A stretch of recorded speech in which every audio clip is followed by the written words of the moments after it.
A carência de vacinas no Brasil hoje tem uma explicação genuinamente política. O governo Bolsonaro não acreditava na pandemia coronavírus. Acreditava ser sensacionalismo da imprensa. Mas a pressão descomunal dos fatos, o número de mortos que já ultrapassa 230 mil brasileiros e uma mudança significativa na esfera política, obrigou o governo a mudar e a realizar, à sua maneira, a vacinação. Para se proteger do impeachment, Bolsonaro foi obrigado a se submeter a alianças com os partidos do Centrão que querem o combate à Covid-19 e querem ter boas relações com a China e com a Rússia. Contra sua vontade, Bolsonaro faz um giro e passa a comprar vacinas da China, além de abrir a telefonia celular brasileira à tecnologia chinesa 5G, antes vetada.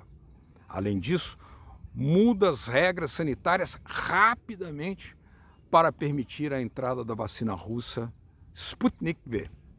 Quando as vacinas estiverem, por fim, nas mãos do estatal Sistema Único de Saúde, com enorme capilaridade e grande qualificação internacional, finalmente, os brasileiros, pelas vias tortas, poderão ter condições de se proteger do vírus. Enquanto isso, o descaso, a carência, a demora, o desrespeito são formas políticas de um genocídio programado. E é o presidente que tem responsabilidade em tudo isso. Latitude Brasil está começando. Alô, amigos e amigas da Telesur, do programa Latitude Brasil. Estamos aqui mais uma vez para tratar de um tema altamente relevante, decisivo e muito trágico no momento brasileiro, que é a luta contra o Covid, mas especialmente o foco na questão das vacinas, propriamente da carência das vacinas. As vacinas começaram a chegar, o povo brasileiro começou a ser vacinado, apesar da oposição do presidente Bolsonaro a tudo isso, na sua postura negativista, mas agora o que se trata é de encontrar o ritmo para, mais rapidamente possível, proteger o povo brasileiro, vacinando 150 milhões de brasileiros contra essa peste. Nosso convidado de hoje é o doutor Reinaldo Guimarães. Ele é professor de Bioética e Ética Aplicada à Saúde da Universidade Federal do Rio de Janeiro e também é vice-presidente da Associação Brasileira de Saúde Coletiva, Abrasco, a quem dou as boas-vindas e agradeço muito pela sua presença aqui em Telesur. Prazer é meu, Beto. Prazer muito grande falar com a Telesur. Doutor Reinaldo, diante dessa tragédia, pelo menos uma notícia que poderia ser considerada relativamente alvissareira agora, a vacinação começou e agora vem uma notícia realmente positiva, que é uma mudança de postura, ainda que tardia, dramática, dolorosa, mas uma mudança de postura positiva da Anvisa, aceitando outras vacinas, inclusive a Sputnik da Rússia, a Moderna dos Estados Unidos, a outra vacina da Índia, além da chinesa e da AstraZeneca, que já estão sendo utilizadas no Brasil. Como é que o senhor avalia essa mudança de postura, politicamente e tecnicamente falando, da Anvisa? Beto, antes de entrar no tema das vacinas, você me permite, eu preciso fazer aqui um agradecimento público à generosíssima doação de oxigênio feita pelo governo venezuelano e pelas centrais sindicais venezuelanas, em contato com as nossas centrais sindicais, nesse momento tão difícil que a cidade de Manaus está enfrentando. Fica registrado esse agradecimento aqui. Muito bem. Bom, essa questão das vacinas, não é? Há um problema global nas vacinas, evidentemente, isso já está claro, né? Há um excesso enorme de demanda em relação à oferta de vacinas, todas elas. Não são só os países em desenvolvimento que estão com carência de vacinas.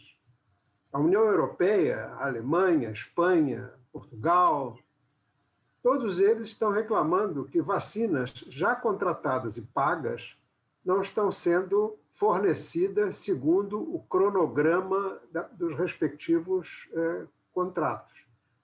Isso gera, evidentemente, uma dificuldade muito grande. Países que estavam ou que têm uma diplomacia ativa e altiva, não é? Eles conseguem, digamos, utilizar esta ferramenta, que é uma ferramenta essencial em situações como a que estamos vivendo, não é? A diplomacia, se tivéssemos uma boa diplomacia, poderíamos estar negociando com a Índia e com a China, que são os dois fornecedores das duas principais vacinas que estão sendo, que foram compradas pelo Brasil. No entanto, isso encontrou uma dificuldade, porque a diplomacia brasileira ela passou todo o ano de 2020 atacando o governo chinês, atacando o povo chinês, fazendo com que a Índia, que promoveu uma reunião junto com a África do Sul na Organização Mundial de Comércio, que tentava fazer com que houvesse um licenciamento compulsório de todas as vacinas contra a Covid, o Brasil, ao invés de se aliar, né, aos países em desenvolvimento, que é o seu lugar, resolveu se aliar ao presidente Trump e aos países ricos, aos países detentores de patentes. Isso faz com que a nossa posição na utilização da ferramenta diplomática fique muito prejudicada. Mas eu concordo com você que houve uma mudança de posição. Houve uma mudança de posição para evitar uma tragédia ainda maior, não é? Com relação à nossa agência de regulação sanitária, a Anvisa, que é um órgão de muito prestígio, inclusive internacional, o que estava sobre a mesa era uma determinação de que a autorização para o uso emergencial de vacinas, não para o registro definitivo, mas para que o uso emergencial de vacinas, ela fosse concedida apenas para aquelas vacinas que tivessem feito testes clínicos no Brasil, né? Isso impedia, por exemplo, que a vacina Sputnik V russa, que a vacina da Moderna e outras, eventualmente, elas pudessem ter essa autorização de uso emergencial. Foi isso que a Anvisa, ontem, decidiu, digamos, afastar essa exigência, né, em função de uma situação emergencial. E eu creio que, ao menos, a vacina Sputnik V ela seja rapidamente incorporada nas vacinas brasileiras, na campanha brasileira contra a Covid. Isso aí poderia nos dar uma esperança de que um país que tem um SUS, que é uma ferramenta muito importante, com muita capilaridade, se tiver combustível, ele pode atuar até de forma, digamos, muito satisfatória na vacinação do nosso povo. Seria assim? Sem dúvida. Nós temos o SUS há 47... O SUS é muito mais antigo ainda que o SUS tem 30 anos, mas já há 47 anos que o Ministério da Saúde criou, não é, um Programa Nacional de Imunizações, que foi responsável por inúmeras campanhas nacionais, e tem uma capacidade de fazer isso com competência que é enorme, reconhecida internacionalmente. Agora, por um lado, né, houve um certo desmonte do Ministério da Saúde, onde o titular da pasta, que é um general da ativa, não tem muita intimidade com, digamos, assuntos sanitários, com os assuntos de saúde, não é? Então, isso fez com que a campanha nacional começasse um pouco, digamos, desorganizada. Mas eu creio que com a chegada das vacinas, né, de mais vacinas ainda, hoje mesmo chegaram quase 6 mil litros de IFAs, não é? De princípios ativos da China para o Instituto Butantan, e vão chegar proximamente, já estão sendo embarcados, também litros de IFAs para a vacina AstraZeneca Oxford da Fundação Oswaldo Cruz. Eu creio que isso vai crescer de uma maneira adequada. Se tivermos ainda novas vacinas complementando essa base grande de doses que já foram contratadas e que não foram entregues ainda, porque há como eu já mencionei, há um desequilíbrio grande entre oferta e demanda, nós poderemos fazer uma campanha de vacinação bastante boa. Nós temos aí uma situação em que o Brasil não conseguiu completar o ciclo completo de produção. A que o senhor atribui isso? O que se deve à não existência de um desenvolvimento pleno da nossa indústria química de base, um certo grau de dependência? O que faltou para o Brasil, que é um país que produz até aviões, tivesse também capacidade de produzir integralmente as suas vacinas? Olha, nós temos no Brasil uma situação muito peculiar no mundo do desenvolvimento.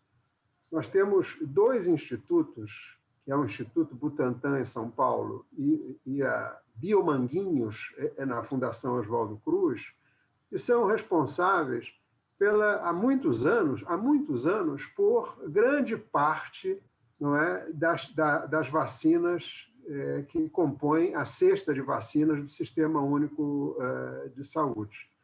E o mecanismo pelo qual esses dois institutos puderam, até hoje, não é, funcionar adequadamente foi um mecanismo de associar a compra de vacinas para o Ministério da Saúde, para as campanhas nacionais, associar a transferência das tecnologias das vacinas que estão sendo compradas. Não é? Isso está acontecendo também na Coronavac, né? E isso está acontecendo também na vacina de Oxford. Né? Agora, o que está acontecendo hoje no mundo, não é que todo mundo está dependendo de insumos farmacêuticos ativos, inclusive para vacinas, da China e também, em menor grau, um pouco da Índia, não é só o Brasil. Né? Os americanos também compram insumos ativos da China.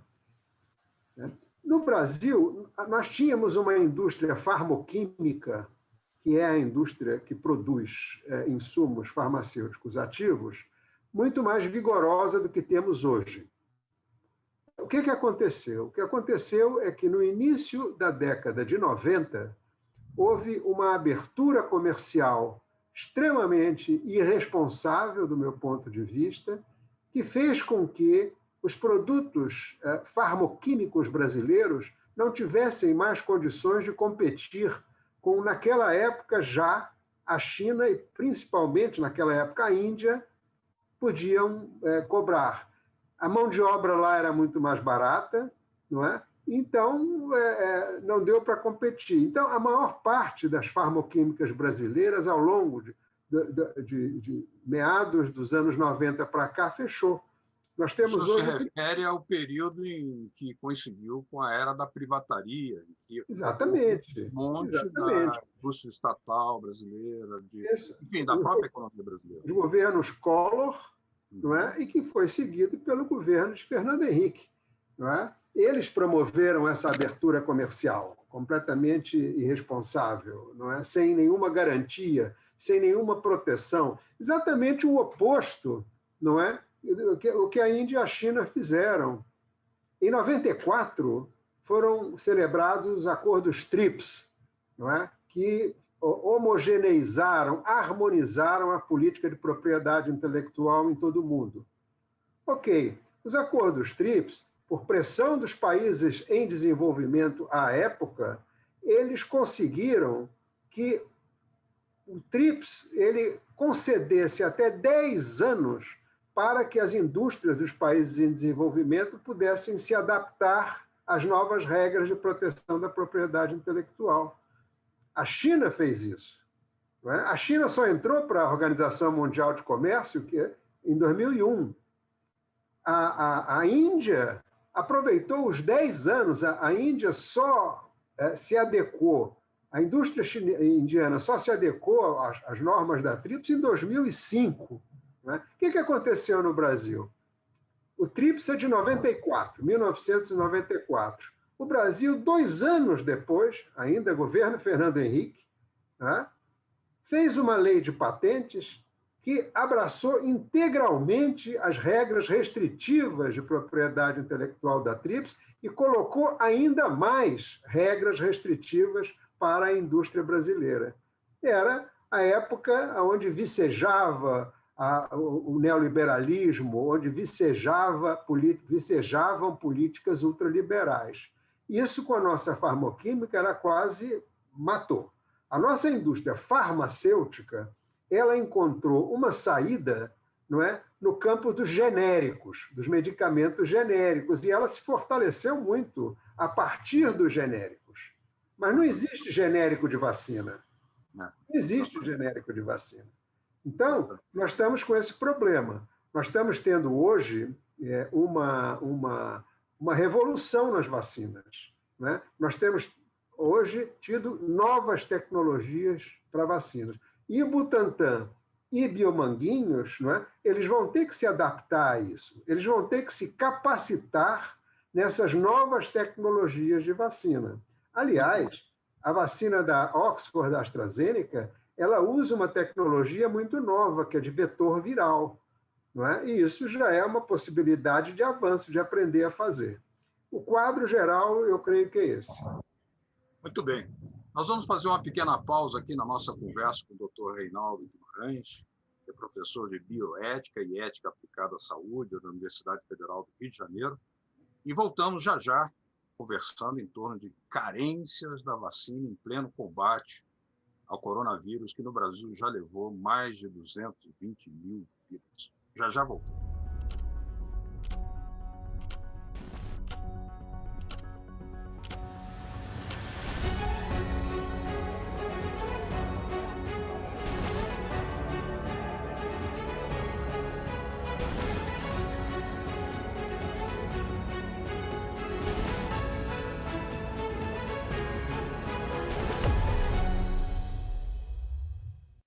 Latitude Brasil está de volta, hoje conversando sobre o tema carência das vacinas, aqui no gigante da América do Sul, o Brasil, que já tem mais de 220 mil mortos e ainda não tem vacina suficiente para vacinar, como a maioria dos países, 150 milhões de habitantes no nosso caso. Nossa conversa com o Dr. Reinaldo Guimarães, que é professor de Bioética e Ética Aplicada à Saúde da Universidade Federal do Rio de Janeiro. Dr. Reinaldo, nós poderíamos dizer que esse atraso do ano passado, negando a pandemia, inclusive agora com a própria Procuradoria-Geral da República fazendo uma abertura de processo em relação a uma notícia-crime contra o presidente da República por irresponsabilidade, por não tomar as medidas adequadas do combate à pandemia. Isso poderia levar a uma situação de, inclusive, responsabilização do presidente da República? Olha, eu acho que a atitude da Procuradoria-Geral da República é correta. Não é? Na verdade, tudo indica que o presidente da República, ele, se não por vontade, não é? Mas ao menos por culpabilidade, ele cometeu crimes de responsabilidade para um presidente, não é? E acho que, enfim, se isso prosperar do ponto de vista jurídico, acho que pode ser um avanço. Agora, tenho dúvidas se isso prosperará ou não, na medida em que nós temos hoje um Congresso muito, digamos, alinhado ao presidente, com uma oposição ainda muito fraca, não é? E temos um clima no Brasil onde as oposições não conseguiram se organizar de uma maneira importante, não é? Para combater esses crimes de responsabilidade. De modo que eu acho importante a iniciativa, espero que ela prospere, mas tenho dúvidas se ela efetivamente chegará a algum objetivo. Um país tão grande, com uma população tão grande a ser vacinada também, a questão da logística é central, fatal. O senhor já mencionou aí o papel do governo da Venezuela fornecendo oxigênio para uma Manaus asfixiada.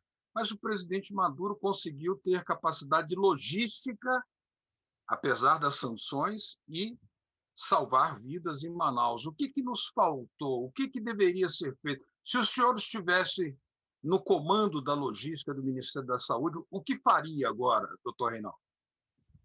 Olha, Beto, não é um problema de logística, não é?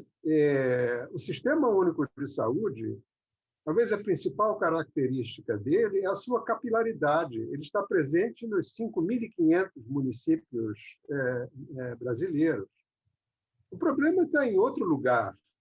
Na verdade, 10 dias antes da crise do oxigênio em Manaus acontecer, o Ministério da Saúde foi avisado disso, não é?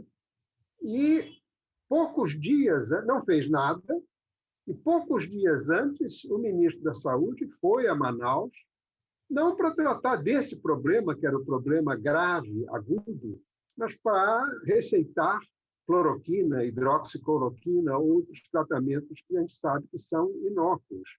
Então, o problema está, ou esteve, não é? Não é na logística, mas sim na incapacidade, né, de se fazer uma gestão minimamente racional, né, no campo da saúde.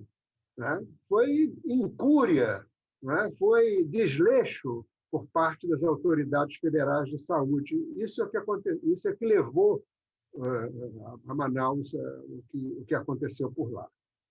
Tudo indica que, por imposição dos fatos, vetos políticos sobre a Anvisa estão sendo retirados. Seria possível imaginar também que, por exemplo, outras vacinas que estão em fase de teste, como a Soberana de Cuba, viessem a ser mais tarde incorporadas ao coquetel de vacinas que podem servir e salvar o povo brasileiro? Veja bem, eu vou insistir nisso. O que foi retirado por parte da Anvisa é a necessidade, não é, de um teste clínico realizado no Brasil para aquelas vacinas, né, que já fizeram testes clínicos, já têm resultados positivos desses testes clínicos completos. Não é? Se quiserem vir para cá, mesmo que não tenham feito testes clínicos aqui, elas serão emergencialmente autorizadas a serem colocadas. É apenas isso. A vacina cubana, ela ainda está, até onde eu esteja informado, ela ainda está realizando testes clínicos em vários lugares do mundo. Se não me engano, no Irã é um dos sítios onde ela está trabalhando. Não é? Outras vacinas também estão ainda em desenvolvimento. Não é? Essas vacinas precisarão, primeiro, terminar aquilo que se chama da fase 3, que é a fase do teste clínico que estabelece uma eficácia. Né? Se terminarem e essa eficácia for comprovada, elas poderão reivindicar à Anvisa uma autorização para uso emergencial, mesmo que não tenham feito testes clínicos aqui no Brasil. Apesar da postura negacionista anterior do presidente Bolsonaro, ele agora está aparecendo de máscara e o novo Congresso definiu que é preciso vacinar, vacinar e vacinar, como foi parte do discurso de posse da nova mesa da Câmara. Isso lhe dá alguma maior otimismo, apesar de 220 mil mortos, ou seja, o risco ainda é muito grande, mas o senhor acha que é possível recuperar o terreno perdido? Recuperar os mortos ainda não chegamos lá, não é? E essa dor continuará. Agora, o que é possível, não é fazer com que, chegando vacinas, a campanha nacional de imunização possa aumentar a sua velocidade de funcionamento. E tenha certeza, se ela consegue aumentar essa velocidade, ela vai chegar em todo o Brasil. O Programa Nacional de Imunizações, há vários anos, cada ano, imuniza 80 milhões de pessoas com a vacina contra a influenza sazonal. todos os anos fazem isso, principalmente nos idosos. Não é? Então, nós temos essa competência. O que está faltando é vacina, e faltou bastante, espero que tenha diminuído agora, organização por parte do órgão federal, que devia coordenar essa campanha nacional. Ou seja, a ferramenta do SUS é uma conquista da cidadania e da nação brasileira muito efetiva. Ah, não tem dúvida. Se não fosse o SUS, a tragédia brasileira teria sido muito maior. Muito maior. Não se iluda a esse respeito. Doutor Reinaldo Guimarães, muito obrigado pela sua presença aqui em Telesur, professor de Bioética e Ética Aplicada à Saúde da Universidade Federal do Rio de Janeiro. Nossos agradecimentos pela sua presença. Beto, quem agradece sou eu. Longa vida, Telesur. Longa vida à República Bolivariana da Venezuela. Estamos solidários, sempre. Um grande abraço.